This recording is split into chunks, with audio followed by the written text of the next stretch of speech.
আপনারা নাটক কম করেন প্রিয়, নাটক কম করেন প্রিয়। ওই দুইজনকে অ্যারেস্ট করিয়ে, লোক দেখানো অ্যারেস্ট করিয়ে আমাদের আন্দোলন থামাবেন, সেটা আমরা হতে দিব না। ওই নাটক ফাটক দিয়ে আমাদেরকে থামাতে পারবেন না। মাননীয় স্বরাষ্ট্র উপদেষ্টা, আপনি আজ পর্যন্ত এখনো মিডিয়ার সামনে কিছু বলেন নাই। গতকালকে এত বড় হামলা হয়ে গেল ঢাকার বুকে, রাজধানী ঢাকার বুকে, কিন্তু সরকারের পক্ষ থেকে তার কোনো বক্তব্য আমরা দেখতে পাই নাই।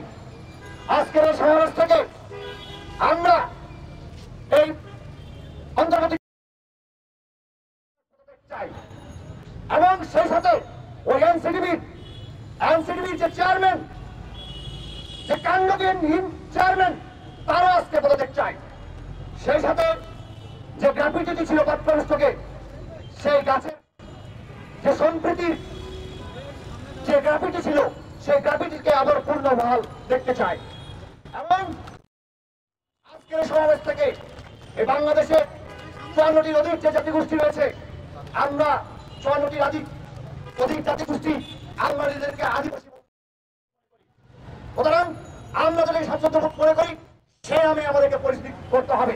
কোন উপজাতি কিংবা ক্ষুদ্র নিকৃষ্টি করে অপমানিত নামে আমাদেরকে পরিচয় দিতে পারবেন না আপনারা। আমাদেরকে আজকের সমাবেশ থেকে আমরা খেতাবি জানাচ্ছি, আমরা আজ আমাদেরকে আদিবাসী হিসাবে এই সাংবিধানিক স্বীকৃতি চাই।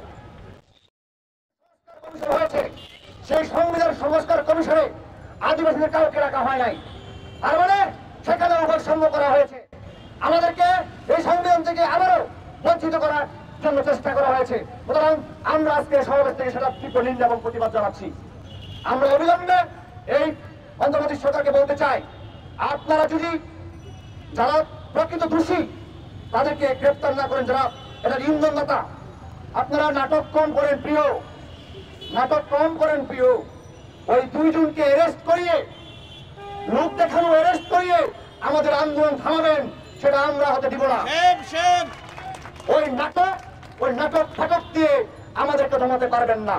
সুতরাং যারা এখানকার মূল হোতা, ওই সন্ত্রাসী সংগঠন স্টুডেন্টস ফর সলিডারিটি, তাদের প্রত্যেকটি নেতাকর্মী ওই সন্ত্রাসীদেরকে গ্রেপ্তার করতে হবে। গ্রেপ্তার করে দৃষ্টান্তমূলক শাস্তি প্রদান করতে হবে। শুধু গ্রেপ্তার খেলবেন না। আমরা দেখেছি সেই সেপ্টেম্বরে পার্বত্য যখন হত্যা করা হয়েছে 4 জনকে, সেখানেও গ্রেপ্তার খেলা হয়েছে, কিন্তু আমরা আজ পর্যন্ত দেখি নাই দৃষ্টান্তমূলক শাস্তি। সুতরাং আপনাদের প্রতি আমাদের আস্থা নাই, বিশ্বাস নাই। সুতরাং অবিলম্বে, আবারও বলছি অবিলম্বে, এই স্টুডেন্টস ফর সলিডারিটি যারা সন্ত্রাসী এবং তাদেরকে যারা ইন্ধন দেয়, তাদেরকে দ্রুত চিহ্নিত করে গ্রেপ্তার করে শাস্তি নিশ্চিত করতে হবে।